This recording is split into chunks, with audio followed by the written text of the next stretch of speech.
ndagutashya mu izina rya Yesu. Tugiye kurebera hamwe ibintu bitandatu intozi ziza iwawe icyo bishatse gusobanura cyangwa se ubusobanuro bw'izo ntozi.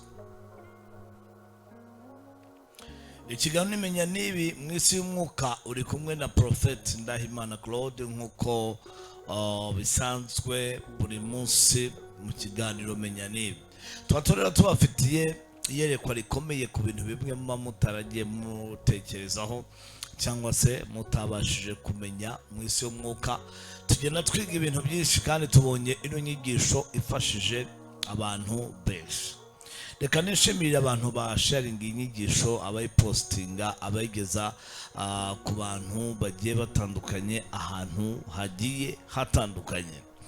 Urabizi rero ko uyu munsi udasanzwe ngiye gukomeza, ariko urabizi ko dutangira dusoma ijambo ry'Imana. Turasoma mu Migani ibice 30 umurongo waho wa 24 kugeza kuri 25. Ijambo ravuga ngo hari ibintu bine biba ku isi bitoya ariko bifite ubwenge bukabije. Ibimonyo ni ubwoko budakomeye ariko byibikira ibyo kurya mu gihe cy'iki. Ya rero ibimonyo cyangwa se intozi ngiye kuzivugaho mu magambo agiye atandukanye. Urabona rero intozi zigira amaso manini. Intozi ni akanyamaswa gafite amaso manini. Ikindi none kagira umunwa ufite utuntu tumeze nk'amacumu ushobora kukujomba isaha n'isaha kakugira nabi. Tugere kurebera icyo bisobanura, mbabwiye n'ukuntu abarozi babikoresha kugira ngo niba ari iby'ibitero ubimenye, nimba ari udutozi dusanzwe ubonye ahantu nabwo umenye ngo ni ibintu bisanzwe. Rero nkufitiye ishurirwa rikomeye. Ikindi nanone n'intozi zikagenda gake gake. Numvise igitekerezo mu minsi yashize, numvise ngo umukobwa wariwe n'intozi zigeraho zimwica, zimugira nabi kubera ko yari yagize isoni. Intozi ziramurya agira isoni ngo apfira aho ngaho. So rero hari ibintu bimwe abantu bavuga batabasha kuvuga kandi ugasanga bibagezeho ububasha cyangwa se uruhare rukomeye mu buzima bwabo, umwanzi akabananiza mu buryo bugiye butandukanye. Bikaba ntangire nkwibwira intozi ziza mu rugo iwawe zigafata ibintu byinshi. Numva abantu bamwe hari abavuga ngo bazirukana ngo bamenamo ivu, abandi bakavuga ngo bashyiraho amapine, bacana amapine ngo bakabyirukana. Ariko genda bikubwira mu isi y'umwuka, burya ibyo wakora byose ariko koresha amasengesho, kuko intozi umwanzi ashobora kuzikoreramo rwose cyane. Umwanzi ashobora kuzikoreramo cyane. Intozi rero ziza zigafata ibintu byose ahantu utuye. Wari uzi ko bajya bavuga ngo aho inkoko itinze ihasiga ibaba? Wari uzi ko hari igihe umuntu aba ahantu mu gihe kandi hari ikindi gihe agomba kwimuka aho hantu ntabimenye? Intozi rero burya zirimura. Intozi ziza zigafata ibintu byose mu rugo. Akenshi burya mbere yo kuzirukana jya ubanza utekereze ngo mbese aha hantu ndacyafite igihe, ese ahantu mpafite umusaruro? Hari ubwo izo ntozi ziba zimaze kubwira ngo unaenda hama cyangwa se ugiye kwimuka cyangwa se ziba zije kukwimura. Akenshi rero dushobora no kubuza zikwimura, zikuvana ahantu runaka. Kenshi rero iyo buninangiye ugakomeza kuba aho hantu, hari ubwo ushobora kuhahurira n'ibyago bikomeye cyangwa se n'amakuba akomeye. Ushobora kwimuka mu buryo bufatika cyangwa se ugasenga. Hari rero intozi nk'iyi ngiyi ziza zikukubwira ko ugomba kwavansa, utagomba guhora mu bintu bimwe, ugomba kuva mu rwego ujya mu rundi rwego. Intozi rero nk'izi ngizi zifata ibintu byose zo ni hatari sana. Irakubwira ngo imuka. Imana rero ikoresha ibintu byose. Natangajwe n'ahantu indogobe ya Balamu yamubwiye ngo yageze ahantu iricara yanga guhaguruka. Balamu ati bigenze gute? Kumbe indogobe yabonye marayika. Hari rero intozi kubera ko urabona ko zifite amaso manini cyane, hari igihe zikoreshwa nk'igikoresho cyo kukwimura, kukuvana ahantu runaka wowe ukaba waratsimbara ukavuga ngo ahantu sinzahava. Intozi rero zikufata, intozi ziza zikaba ari we ziheraho mu bandi bantu, ntibe rimwe ntibe kabiri, zikaza zikakurya. Intozi za ikurya. Intozi nk'ingi rero ni hatari sana, kuko intozi nk'izi ngizi zivuga gukorwa n'isoni, ni umwuka wo gukorwa n'isoni. Hari igihe rero uba ugiye guhura n'amagambo mabi agushyira hanze, akwambika ubusa, amagambo agusebya, ukaba wahura n'intozi nk'izo ngizo. Abona umuntu urutozi ruriya ku kanya, ntareba ngo ari muri bisi, ntareba ngo ari mu muhanda, ashobora gukuramo umwenda yambaye akiruka. Ni ukuvuga ngo intozi hari nubwo ziza inyuma yazo hari umwuka wo kugukoza isoni, kukwambika ubusa. Hari igihe umuntu akwambika ubusa, ukavuga ibyiza byawe, avuga cyane cyane abaje kuvuga ibibi byawe. Hari rero amagambo nk'ayo ngayo ameze nk'intozi, amagambo aryana, hari ubwo aba ari amagambo mabi kandi agukoza isoni agiye kuboneka ku buzima bwawe. Igihe intozi ziza kenshi ubona zikwataka, zitumbereye ubuzima bwawe, zishaka kukurya cyangwa se kugira nabi. Ikindi rero intozi nk'izi ngizi rero iyo zikuriye ku manywa akenshi nukorwa n'isoni.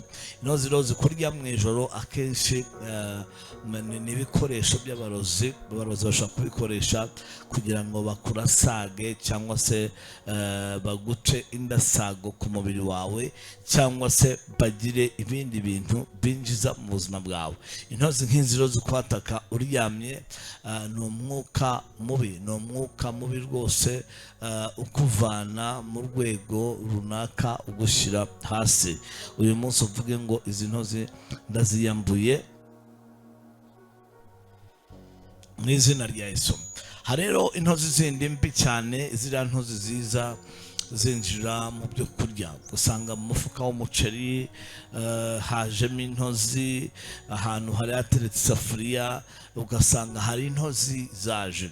Za ntozi rero zinjira mu byo kurya zigaragaza ko hagiye kubaho ibihe bigoye, cyangwa se ibintu, hari ibintu ugiye gutakaza, hari ibintu ugiye gutakaza, hari ikintu ugiye gutakaza cy'umumaro, hari ikintu ugiye gutakaza kidasanzwe mu buzima bwawe, cyari gifashe ubuzima bwawe.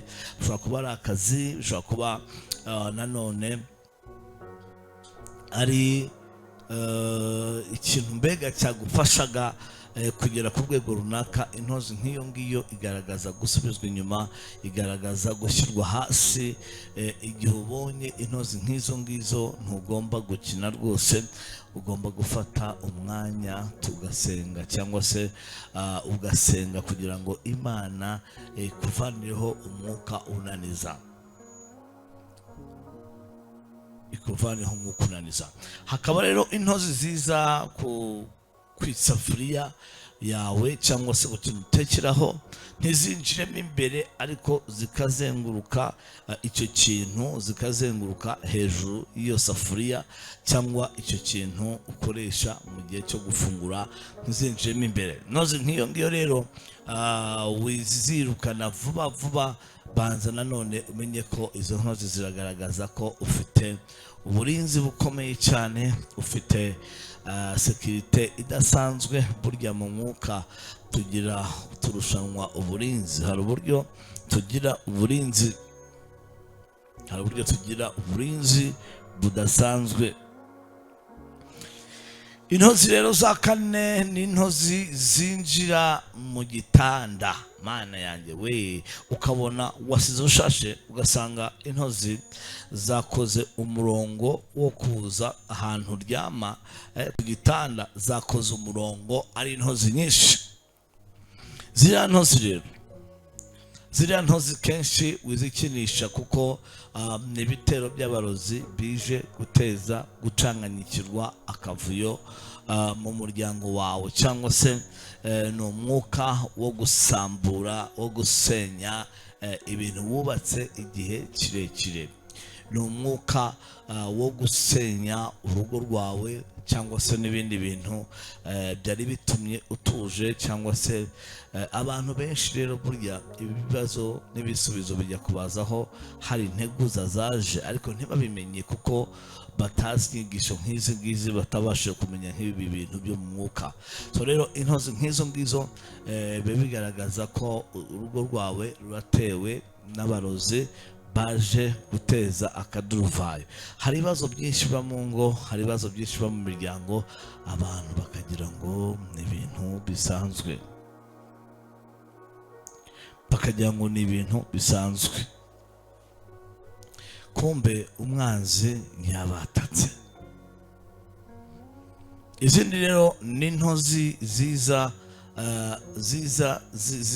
zipresiza ahantu ukunda kwicara, cyangwa se ahantu ukunda kuba uri,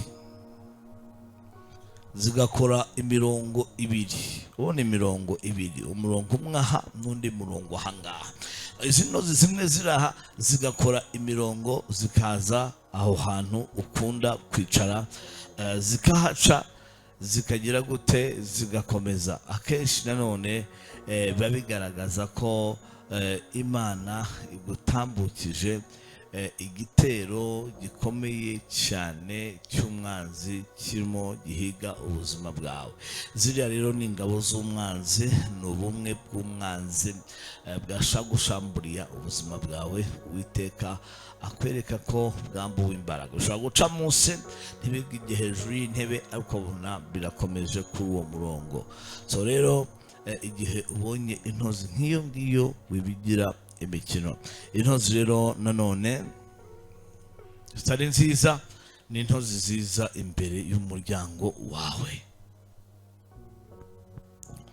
imbere y'umuryango aho winjirira, aho utuye, ukabona ziraje zikoze umurongo, umeze nka bariyeri.